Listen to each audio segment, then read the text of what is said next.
નમસ્કાર, આપ જોઈ રહ્યા છો ઇન્ડિયા ન્યૂઝ ગુજરાત અને હું છું આપની સાથે કોમલ અગ્રવાલ। શરૂઆત કરી મહત્વના સમાચારોથી। જૂનાગઢની વાત કરવામાં આવે તો જૂનાગઢ ખાતે આવેલા ગિરનાર પર્વત પર સ્થિતમાં અંબે શક્તિપીઠ મંદિરમાં કથિત દારૂ અને નોનવેજ પાર્ટી યોજાઈ હોવાના મામલે ચર્ચા ઉઠી છે।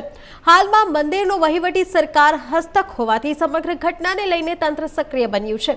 તો આ મામલે પ્રાથમિક કાર્યવાહી રૂપે સેવકો અને પૂજારીઓ સહિત કુલ 26 લોકોને મંદિર પરિસરમાં પ્રવેશ બંધી કરવામાં આવી છે। આ સાથે જ આજે રજાના દિવસે પણ તમામ સંબંધિત લોકોને ઉપ જિલ્લા મેજિસ્ટ્રેટ કચેરીએ હાજર રહેવા માટે બોલાવવામાં આવ્યા હતા।